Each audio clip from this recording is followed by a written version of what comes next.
수요 저녁 예배에 나오신 성도님들 한 분 한 분을 주님의 사랑 안에서 축복합니다.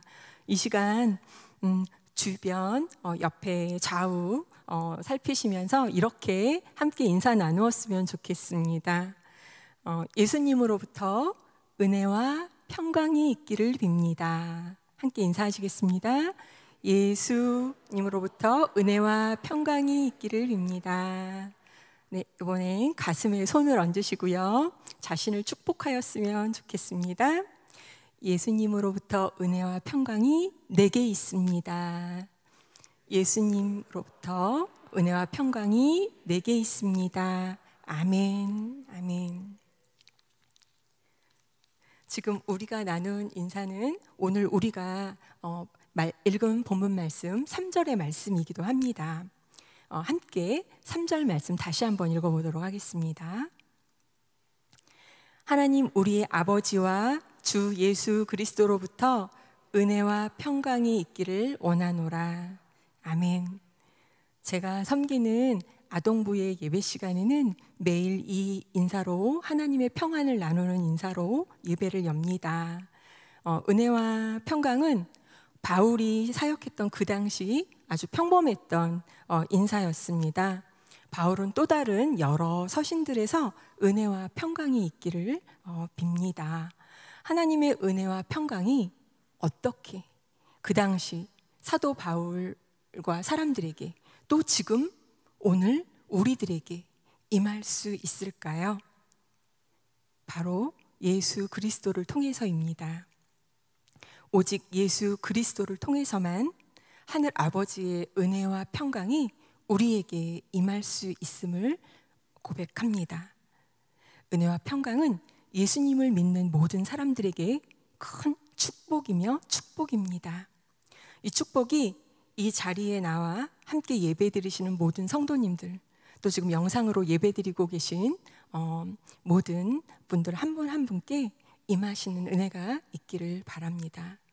은혜는 구원의 은혜요, 평강은 모든 믿는 자들에게 결과로 주어지는 은혜입니다.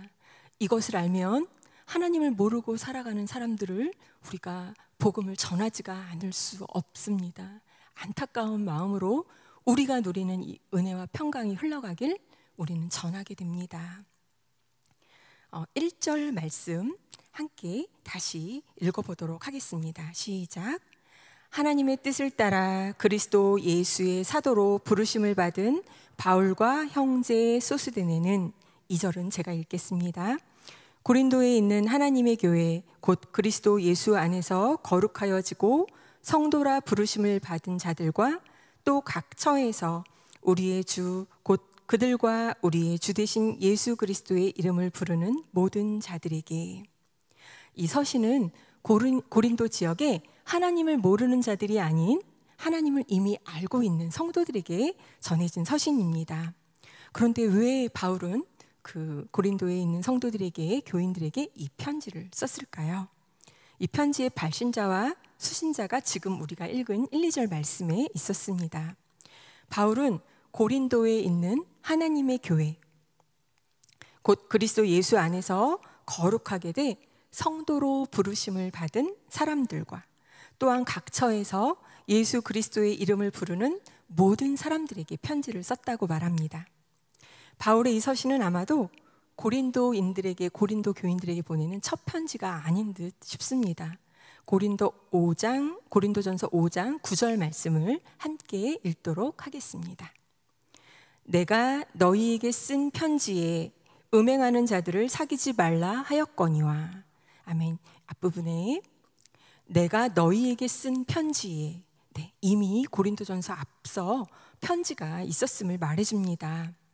바울의 이 말을 통하여 저희는 유추할 수 있습니다. 그런데 아쉽게도 이 편지는 저희가 지금 읽거나 볼 수가 없고 고린도전서와 후서만 남아 있습니다. 그리고 또 고린도전서 7장 1절 말씀을 함께 읽도록 하겠습니다. 너희가 쓴 문제에 대하여 말하면 남자가 여자를 가까이 아니함이 좋으나. 이 서신을 통해서 이 두 개의 고린도전서, 후서 외에도 더 많은 편지들이 오갔을 것을 저희들이 알게 됩니다. 서신을 쓰게 된 또 다른 동기와 목적들도 함께 살펴보겠습니다. 고린도전서 1장 11절, 12절 말씀입니다. 이 말씀도 함께 읽도록 하겠습니다. 내 형제들아, 글로에의 집 편으로 너희에 대한 말이 내게 들리니 곧 너희 가운데 분쟁이 있다는 것이라. 내가 이것을 말하거니와 너희가 각각 이르되 나는 바울에게, 나는 아볼로에게, 나는 게바에게, 나는 그리스도에게 속한 자라 한다는 것이니, 고린도 성도들 안에 분쟁이 있다는 사실을 글로에의 가족들에게 바울이 전해 듣게 되었습니다. 고린도전서 16장 17절 말씀은 제가 읽도록 하겠습니다. 내가 스데바나와 부드나도와 아가이고가 온 것을 기뻐하노니 그들이 너희의 부족한 것을 채웠음이라. 스데바나, 부드나도, 아가이고, 3명의 고린도 교회 대표들이 에베소에 있는 바울을 찾아왔습니다.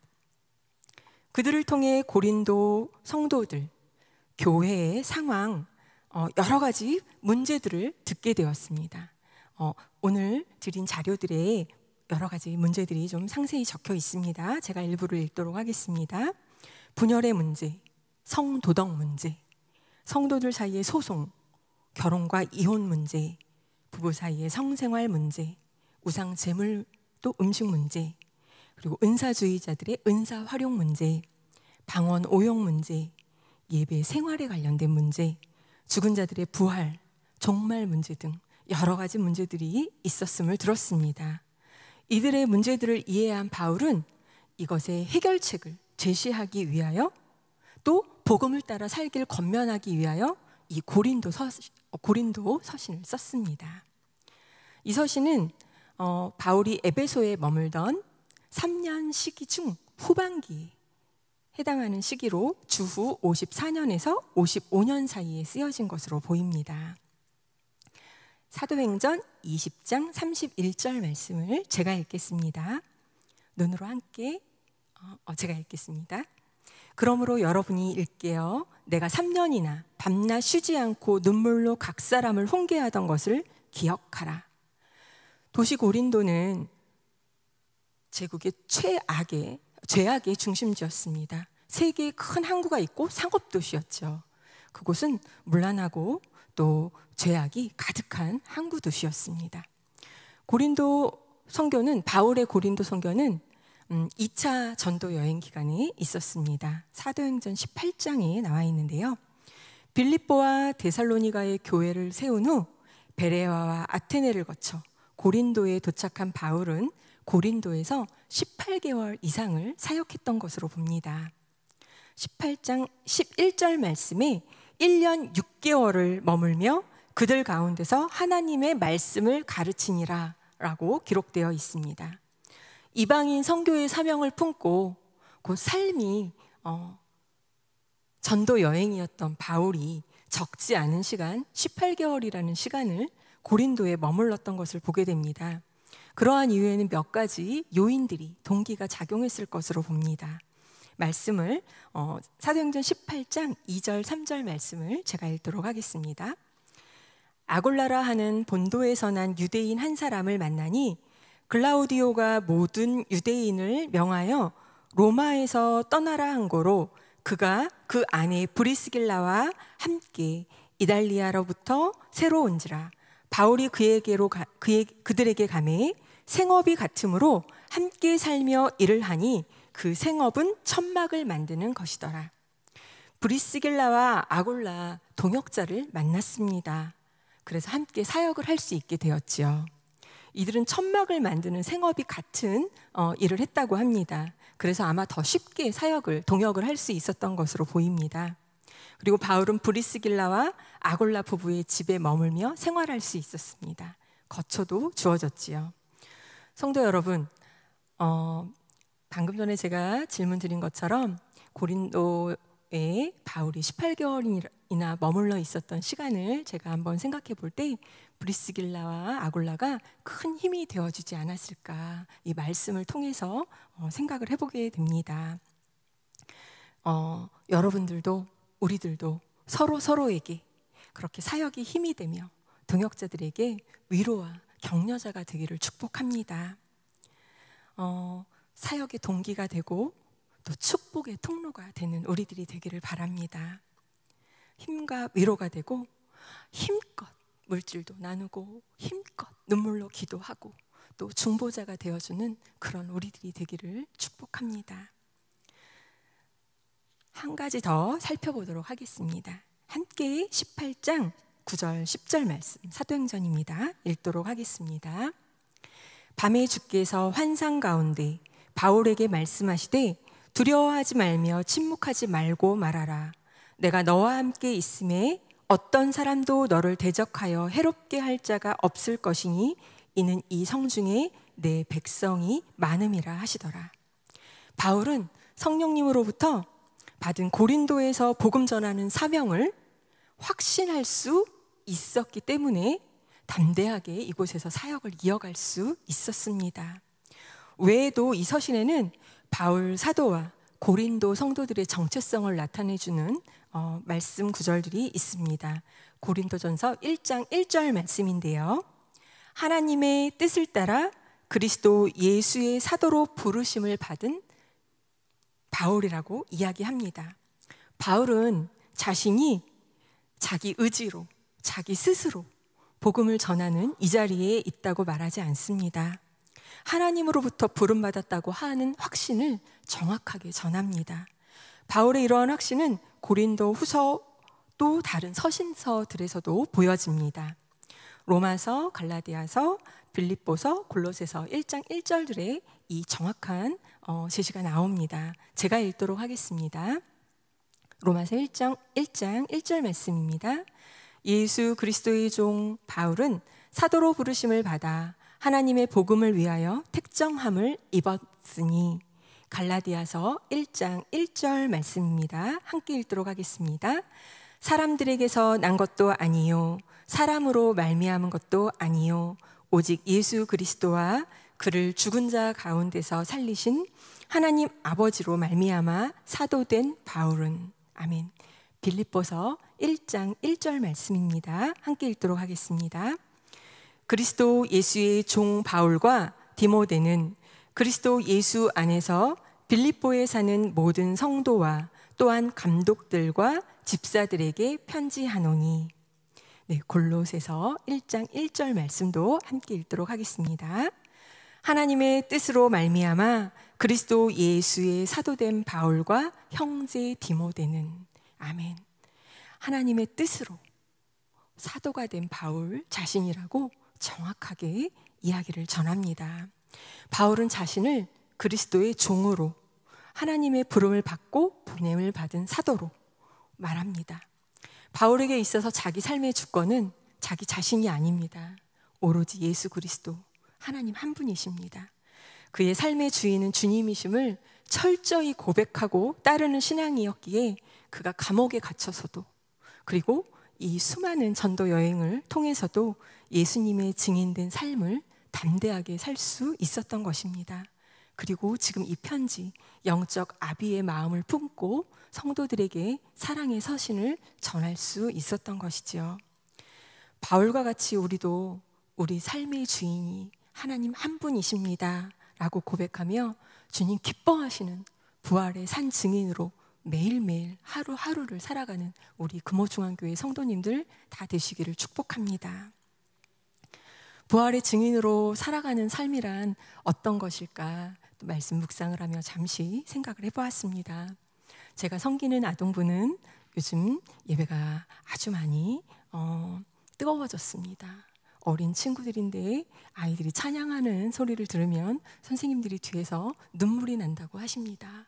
아이들이 그냥 큰 소리로 부르는 찬양이 아니라 고백을 합니다. 지난 주일 창립 66주년 창립 기념 주일에 6학년 친구 2명이 새 친구를 데려왔습니다. 그날은 몰랐습니다. 제가 귀가해서 저녁에 생각을 하니 6학년 친구 2명이 창립 기념 66주년에 새 친구를 데려온 것이 너무너무 기뻐서 제가 선생님들 카톡방에 이 기쁨을 좀 나누었습니다. 왜냐하면 선생님들과 함께 이 금호동 지역에 또 아이들이 다니는 인근 학교에 아직 하나님을 모르는 영혼들이 있다면 우리 교회로 올 수 있도록 간절히 구령의 마음을 품고 함께 기도하고 계십니다. 교회를 다니고 있는 사람들이라면 모르겠습니다. 또 하나님을 알고 이미 듣고 있는 자들이라면 모르겠는데 아직 복음이 들리워지지 않아서 누군가가 끌어주지 않아서 오고 있지 못한, 용기 내지 못하는 이들이 있다면 우리 금호중앙교회의 문턱이 높지 않길 바랍니다. 문이 활짝 열려지길 바랍니다. 우리는 오늘을 살지만 내일을 기대하며 미래를 준비하는 지혜도 있어야 하겠습니다. 지난 창립 66주년 주일에 우리 아이들을 바라보았는데요. 영상을 또 일부 예배 때 이렇게 보면서 이 아이들이 30년 후에 금호중앙교회의 리더십이겠구나라는 마음이 들었습니다. 이 아이들이 교회의 주인이 되어, 교회의 주인 하나님이시죠? 네, 주님. 이 아이들이 교회의 리더십이 되어 이 교회를 또 이 금호동 지역에 하나님을 모르는 수많은 영혼들을 이끄는 귀한 리더십으로 세워질 것이 마음 안에 굳게 믿음으로 들어왔습니다. 부활의 증인된 삶을 우리 아이들도 또 우리 성도님들도 모두 쉼없이 끊임없이 기쁨으로 살아내는 성도님들 되시기를 진심으로 기도하며 축복합니다. 숫자적 부흥을 말하는 것이 아닙니다. 교회에 사람들이 넘쳐나는 그 부흥이 아니라 정말 생명이 넘치는, 우리 교회에 들어오면 살아계신 예수님을 만나고 하나님을 찬양하게 되는 놀라운 생명이 이곳에 가득하길, 그런 부흥이 있길 바랍니다. 카페에 내려가면 어린 자녀들이 옵니다. 부담스러워할까봐 우리는 반갑게 인사를 나누고 또 마음속으로는 기도합니다. 아마 모두가 같은 마음일 겁니다. 교회를 다닐까? 하나님을 알까? 교회 카페까지 들어왔는데 4층 본당에도 올 수 있는 날이 곧 오면 좋겠다. 우리 마음속에 아마 이 기도가 모두 있을 줄 압니다. 간절하게 기도하며 나아가는 우리들이 되었으면 좋겠습니다. 너무 아름다운 교회, 또 아름다운 카페에 많은 금호동 우리 주민들이 함께 하고 있는 것이 기쁨이고 또 함께 예배드리는 날들도 오기를 간절히 소망해 봅니다. 2절 말씀을 제가 다시 한번 읽도록 하겠습니다. 고린도에 있는 하나님의 교회 곧 그리스도 예수 안에서 거룩하여지고 성도라 부르심을 받은 자들과 또 각 처에서 우리의 주 곧 그들과 우리의 주 되신 예수 그리스도의 이름을 부르는 모든 자들에게, 하나님의 교회 성도로 우리를 부르십니다. 그들을 부르셨습니다. 바울은 고린도 교인들을 하나님의 선택을 받은 사람들, 거룩한 사람들이 부름받아 모인 에클레시아, 교회라고 부릅니다. 또 예수 안에서 거룩하여진 자, 성도라고 부릅니다. 이는 세상과 구별되어진 자를 말합니다. 왜 문제 많은 고린도인들을 바울이 그렇게 불렀을까요? 결코 우리의 의지로, 우리의 의로 성도가 되는 것이 아니기 때문입니다. 주님의 거룩한 보혈을 힘입어 우리는 성도로 부르심을 입었습니다. 그리고 바울은 다 되어진 모습이 아니라 되어질 고린도 교회의 성도들을 바라보았던 것으로 보입니다. 아버지의 마음, 부모의 마음이 아니었을까 싶습니다. 고린도 성도들은 실제로 바울에 의해 복음을 듣고 회심한 자들이었습니다. 바울에 의해 세워진 교회였습니다. 바울은 이러한 그들을 향해 얼마나 애타는 마음이 있었을까요? 타락하고 또 헤매이는, 믿음을 잃고 헤매이는 소식을 들었을 때 아마 그들을 양육할 사명과 책임을 더 굳게 갖고 이 서신을 썼을 것으로 보입니다. 바울의 이 아비된, 부모된 마음 한 자락을 우리도 안고 나아갔으면 좋겠습니다. 사랑하는 성도님들, 이 서신은 이상 우리가 살펴본 바와 같이 당시의 고린도 교인들의 잘못을 바로잡고 진리를 굳게 하는 서신의 내용입니다. 당시의 교회 안에 분쟁을 다루고 있지만 안타깝게도 이 모습은 현재 우리가 살아가는 우리들, 이 시대의 교회들의 모습들이기도 합니다.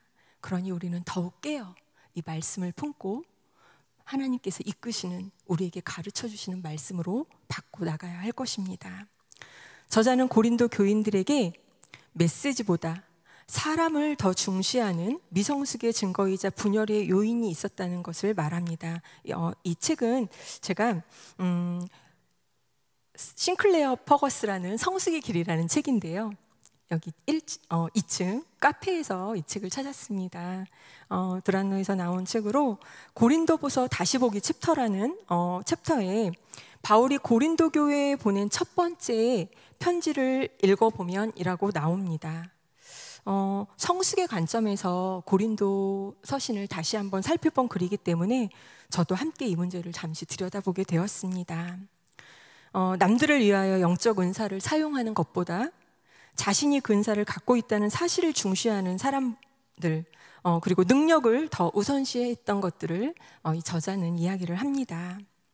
또 아볼로파, 바울파, 그리스도파, 그 메시지보다 사람을 중시했던 그 문제들도 지적합니다. 바울은 본 서신의 서두에서 그런 고린도 교인들을 향한 하나님의 은혜에 감사합니다. 그가 가르쳐 주길 원하는 고린도 교인들이 살아가야 할 모습, 되어질 모습, 신앙의 본질을 볼 수 있습니다. 4절에서 7절 함께 읽도록 하겠습니다. 시작. 그리스도 예수 안에서 너희에게 주신 하나님의 은혜로 말미암아 내가 너희를 위하여 항상 하나님께 감사하니 이는 너희가 그 안에서 모든 일, 곧 모든 언병과 모든 지식의 풍족함으로 그리스도의 증거가 너희 중에 견고하게 되어 너희가 모든 은사의 부족함이 없이 우리 주 예수 그리스도의 나타나심을 기다림이라. 아멘. 고린도 성도들에게는 모든 말과 지식 등 풍족한 은사가 있었습니다. 풍족한 풍성한 은혜가 있었습니다. 이러한 모든 은사와 하나님께서 부어주신 것들로 인하여 예수님을 증거하는 부활 증인으로서의 삶을 사는 것이 그들이 걸어야 할 신앙의 본분이었습니다. 우리들 또한 그렇습니다. 주님께서 풍성한 은혜로 흡족해 하시고 은사를 주신 것들로 교회를 섬기고 성도들을 섬기고 또 주변을, 또 하나님을 모르는 이웃들을 섬기어 나가는 우리가 바로 교회입니다. 8절, 9절 말씀도 함께 읽도록 하겠습니다. 시작. 주께서 너희를 우리 주 예수 그리스도의 날에 책망할 것이 없는 자로 끝까지 견고하게 하시리라. 너희를 불러 그의 아들 예수 그리스도 우리 주와 더불어 교제하게 하시는 하나님은 미쁘시도다. 아멘. 소망의 말씀입니다. 주께서 붙들어 주시고 견고하게 하시겠다는 약속의 말씀입니다. 고린도 교회에 성도들에게 문제가 있었지만 주님께서 붙들어 주시고 견고하게 하시면 그들이 온전히 설 수 있습니다. 그 은혜가 없으면 우리는 아무것도 아닙니다. 여기서 교제라는 단어로 쓰인 코이노니아는 동참이라는 의미로 쓰입니다. 마크 부캐넌이라는 저자입니다. 보이지 않는 것에 눈뜨다라는 책에 보면 그리스도인을 걸어다니는 죽은 자라고 표현합니다. 한참 생각해 보았습니다. 걸어다니는 죽은 자. 우리는 그리스도와 함께 죽었고 그리스도의 구원의 죽음에 동참하여 그리스도께서 우리를 죽음에서 일으켜 새 삶을 주셨음을, 그리하여 우리가 걸어다니는 죽은 자임을 날마다 기억하고 고백하는 부활의 증인된 삶을 살아가는 우리들이 되기를 원합니다. 끝으로 고린도전서 2장 4절 말씀은 제가 읽도록 하겠습니다. 함께 잘 들어주시면 좋겠습니다. 형제들아, 내가 너희에게 나아가 하나님의 증거를 전할 때에 말과 지혜의 아름다운 것으로 아니하였나니 내가 너희 중에서 예수 그리스도와 그가 십자가에 못 박히신 것 외에는 아무것도 알지 아니하기로 작정하였음이라. 내가 너희 가운데 거할 때에 약하고 두려워하고 심히 떨었노라. 내 말과 내 전도함이 설득력 있는 지혜의 말로 하지 아니하고 다만 성령의 나타나심과 능력으로 하여. 4절 말씀을 다시 한번 함께 읽도록 하겠습니다. 시작. 내 말과 내 전도함이 설득력 있는 지혜의 말로 하지 아니하고 다만 성령의 나타나심과 능력으로 하여. 아멘. 하나님의 부르심과 은혜 안에서 우리가 부활의 증인된 삶을 살아갈 때에 오직 성령의 나타나심과 이 능력을 힘입어 나아가는 우리 모든 금호중앙교회 성도님들 되시기를 축복합니다. 함께 기도하시겠습니다. 사랑하는 하나님 아버지, 우리들 삶의 주인 되시며 왕 되신 주님의 주 되심을 찬양합니다. 우리를 세상에서 불러내시어 거룩하게 구별하시고 성도로 부르신 주님의 은혜 앞에 날마다 감사함으로 따라가는 우리들의 삶 되기를 원합니다. 가정, 교회, 일터 등 저희를 부르시고 보내신 자리에서 주님 기뻐하시는 복음의 통로, 부활의 증인의 사명을 능히 감당하며 살아가는 저희 여기 모인 우리들 모두 되게 하여 주옵소서. 세상에 하나님보다 높아진 모든 지식과 우상들을 분별하며 오직 십자가 그리스도의 죽으심과 부활하심의 증인으로 우리들 부르신 곳, 머무는 곳마다 주님의 생명과 사랑을 전하는 빛과 소금으로 살게 하옵소서. 우리를 끝날까지 은혜로 붙드시며 견고하게 하실 주님을 신뢰합니다. 날마다 주님과 교제하며 주님의 구원과 영광의 복음에 동참하기 원합니다. 은혜를 더하시고 더하시며 오직 성령의 능력으로 주님 따라가게 하옵소서. 예수 그리스도의 이름으로 기도하옵나이다. 아멘.